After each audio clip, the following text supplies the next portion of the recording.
34 leaders et cadres d'entreprises ont reçu leur certificat Advanced Management Programme, en abrégé AMP, et ont été gradués ce week-end lors d'une cérémonie faite en leur honneur. Plusieurs agents de la relation main-d'œuvre ont reçu des médailles d'honneur du travail par l'État de Côte d'Ivoire, une distinction qui vient récompenser l'ancienneté des agents et la qualité de leurs services. Et puis, 8e édition du Salon international agroalimentaire Cialo à Lomé. La rencontre s'est voulue une vitrine de promotion et de valorisation des produits locaux.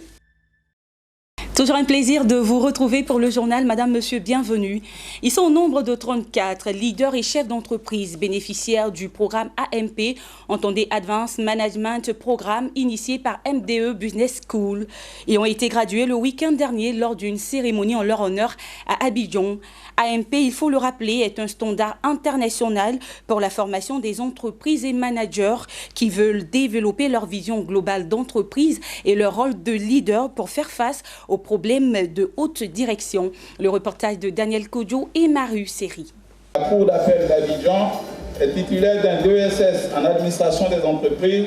Compte à son effectif plus de 9 mois de formation récompensée. Ces 34 cadres et leaders d'entreprise se sont vus distingués en présence de parents, amis et collègues.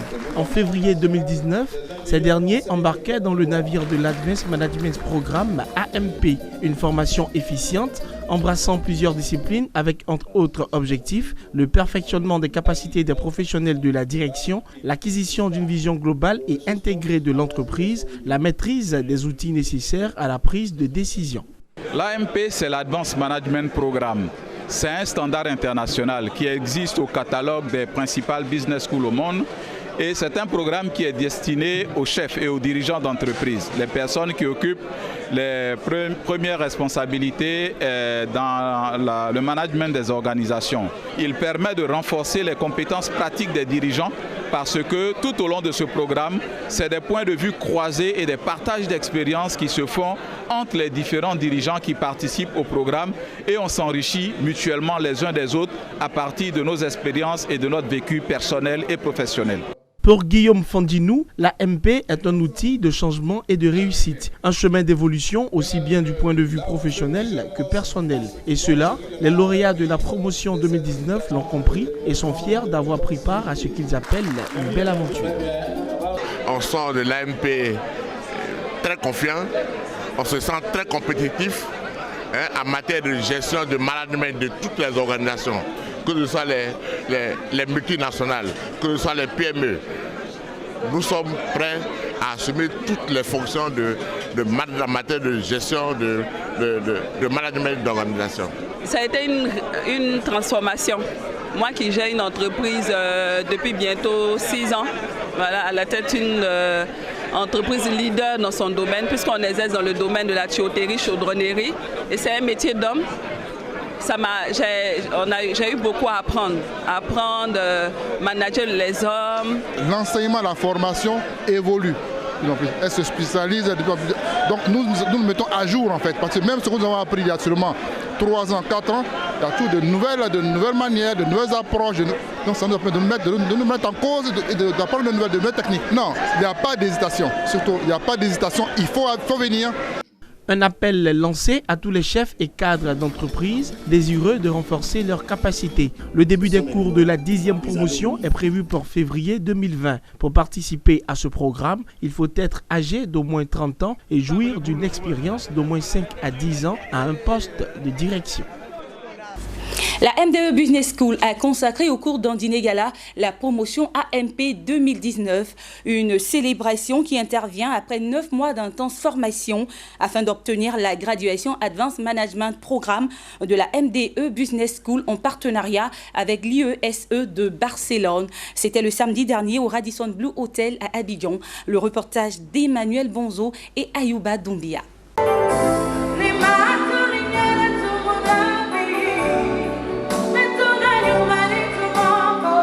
Les alumni de la promotion AMP 2019 de la MDE Business School se sont retrouvés samedi dernier autour d'un dîner gala. Une cérémonie pour célébrer l'excellence, mais surtout pour communier dans un cadre festif. Une soirée qui intervient à l'issue de longs mois de formation avec l'obtention de la graduation des AMP.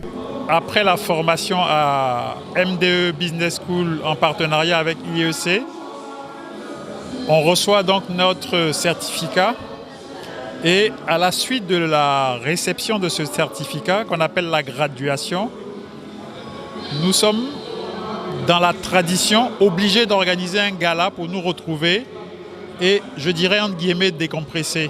Et c'est dans ce cadre-là, justement, qu'on a voulu se retrouver avec des anciens, avec peut-être des futurs alumni, pour leur partager notre expérience dans un cadre festif. Une soirée gala où les membres de la promotion AMP 2019 ont eu à dire toute leur reconnaissance à l'endroit de leurs formateurs. Ça a été vraiment une surprise.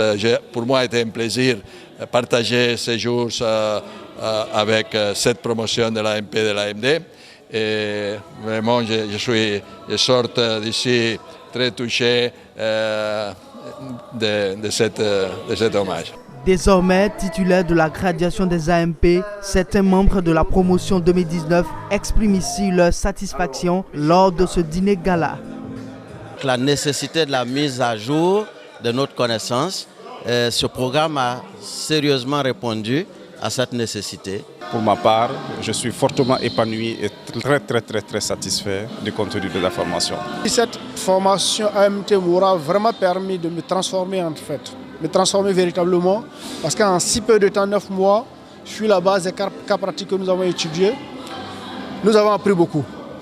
Plusieurs membres de la promotion AMP 2019 ont été distingués. Ils ont reçu des prix en raison de leur assiduité et courage lors de la formation. Outre le côté festif de ce gala, la soirée s'est voulue également sociale. La collecte d'une somme de 2 800 000 francs CFA après la vente aux enchères du maillot 2019 du FC Barcelone, dédicacé par Lionel Messi, la star du club espagnol, sera reversée aux pensionnaires de l'orphelinat d'Adiaké et de la Pouponnière demain.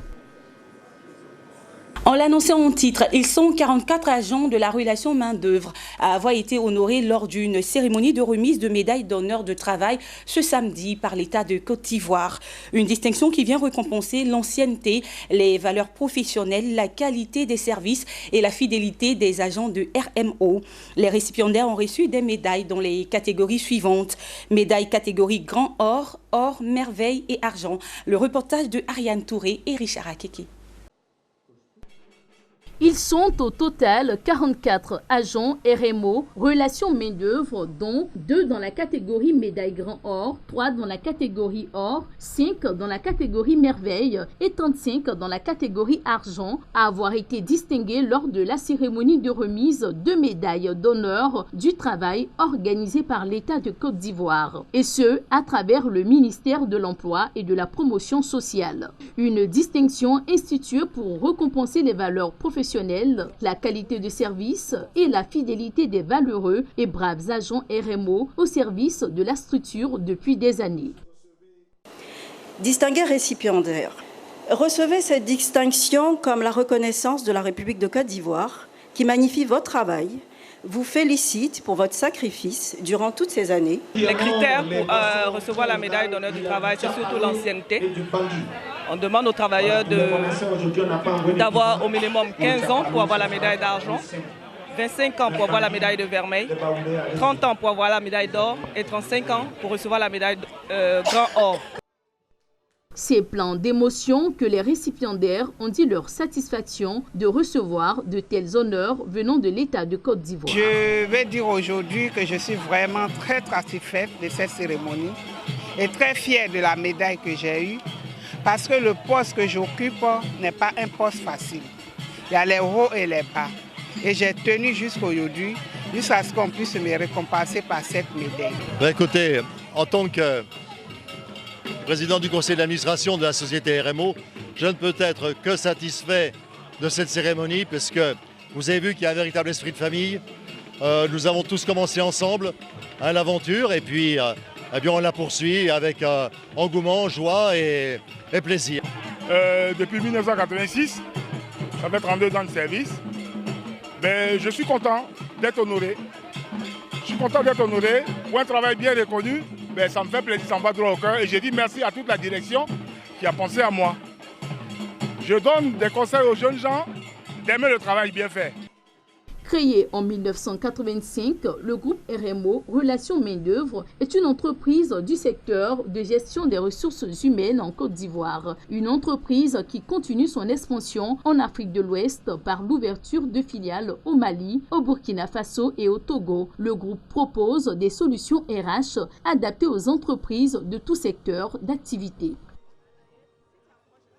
Rendons-nous au Togo, précisément à Lomé. La capitale a vibré au rythme de la 8e édition du Salon international agroalimentaire Cialo. La rencontre s'est voulue une vitrine de promotion et de valorisation des produits locaux. Cette année, au nom des exposants, le salon a enregistré la participation des délégations venues du Burkina Faso, du Bénin et du Niger. Le reportage est l'affaire de Bertrand Badjabaïsi et Géraldine Penou. Dans ce pavillon aménagé sur le site du CETEF à Lomé sont exposés ces différents produits. Ce sont des produits cultivés ou transformés au plan local. Depuis 8 ans, la structure Centaure Communication, à travers le Cialo, Salon international agroalimentaire de Lomé, offre une vitrine de promotion et de valorisation de ces produits locaux. Au nombre des exposants à cette 8e édition, outre les nationaux, le salon a enregistré la participation de délégations des pays frères du Togo tels que le Bénin, le Burkina Faso et le Niger. Le Niger a présenté en tout cas pas mal de produits agro-silvopastoraux tels que la viande séchée qu'on appelle le kilichi, tels que les épices, tels que les produits agroalimentaires. Nous sommes là avec des produits maraîchers, des produits forestiers non ligneux et des légumineuses. Le salon permet de faire connaître les potentialités agricoles du Burkina Faso et aussi de promouvoir les produits agroalimentaires du Burkina Faso. Au-delà de cela, ça permet de renforcer les liens de collaboration et de coopération entre nos deux pays. Le plan national de développement 2018-2022, une véritable opportunité pour le secteur agricole.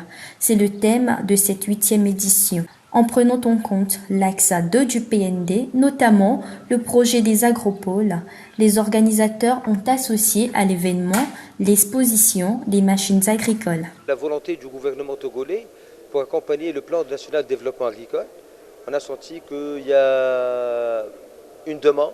Donc on a voulu accompagner notre partenaire femme pour répondre à des besoins de mécanisation de l'agriculture au Togo. La place de l'agriculture dans l'atteinte des objectifs du PND a été longuement abordée au cours des panels. Le développement des chaînes de valeur dérivées du manioc, les perspectives du marché pour l'ananas bio, la promotion de la consommation locale sont entre autres les sujets qui ont meublé les échanges au cours du Cialo. Un salon qui est également une opportunité offerte aux jeunes porteurs de projets agricoles d'avoir accès au financement. Nous avons aussi organisé le concours de l'innovation agricole. Ce concours a pour objectif d'encourager l'excellence, d'encourager la recherche, d'encourager l'innovation dans le secteur agricole. La région des Savanes sera l'invité d'honneur de l'édition 2020 qui consacrera la 9e édition du Cialo. La dégustation des plats et des saveurs de cette région sera une occasion de promouvoir la consommation locale. Restons toujours au Togo où Lomé, la capitale, a été un hub d'investissement le temps d'un salon férin. Entendez facilitation des échanges et revalorisation des investissements. Le salon férin s'est voulu un cadre de recherche des investissements et de découverte de nouvelles opportunités. Les temps forts de ce salon avec Bertrand Badjabaïsi et Marius Atto. Offrir une plateforme de manifestation économique majeure et de nouveaux genres, axée sur le partenariat économique entre entreprises, plus à l'écoute des besoins des jeunes à travers le Togo et l'Afrique. C'est le but visé par le Salon Férin, facilitation des échanges et revalorisation des investissements. C'est une initiative portée par l'association Terreau Fertile dont le fer de lance est de faire du Togo un hub d'investissement logistique par excellence. L'idée du salon Férin est née d'une réflexion d'un constat, de voir que souvent nous avons des entrepreneurs, des jeunes entrepreneurs qui manquent de moyens pour pouvoir soutenir leurs projets. Nous avons des gens qui ont une capacité de financement mais qui n'ont pas que soutenir. Donc l'idée est de pouvoir permettre cette plateforme-là afin de leur permettre à tous de pouvoir se rencontrer, échanger et essayer de vraiment mûrir les idées de réflexion afin de pouvoir initier des projets. Nous avons des accords de partenariat déjà avec certaines structures institutionnelles comme non institutionnelles qui voudraient déjà accompagner les jeunes. Promouvoir les investissements et faciliter les échanges par le levier de la technologie, c'est le thème de cette première édition. Un choix qui dénote de la place de plus en plus grandissante qu'occupent les innovations technologiques dans le processus de transformation et de développement d'une économie. Une démarche qui répond aux aspirations actuelles des opérateurs économiques togolais. Les entreprises, qu'elles soient petites ou grandes, ont besoin de se digitaliser. Elles ont besoin des investissements par le biais du digital. Le Salon Ferin, qui survient quelques mois après la tenue à Lomé du premier forum Togo-UE, vient renforcer la dynamique de création des investissements pour ancrer le développement du Togo. Nous misons sur le renforcement du partenariat et des investissements pour assurer la transformation durable de notre système productif. En vue de stimuler, faciliter les échanges et promouvoir les investissements, notre pays, le Togo, poursuit ses ambitieuses réformes pour la stabilisation du cadre macroéconomique. Pendant les 2 jours de ce salon auquel ont participé une dizaine de pays, les questions d'investissement et d'entrepreneuriat ont fait l'objet d'échanges à travers plusieurs activités, dont des ateliers, des tables rondes, des panels, des rencontres networking B2B et des expositions. En images à présent, le Cameroun a besoin de plus de 3 500 milliards de francs CFA, à savoir 5,9 milliards de dollars pour construire les régions anglophones en crise. Cette somme serait nécessaire pour la mise en œuvre des recommandations retenues lors du grand dialogue national qui s'est tenu en début octobre.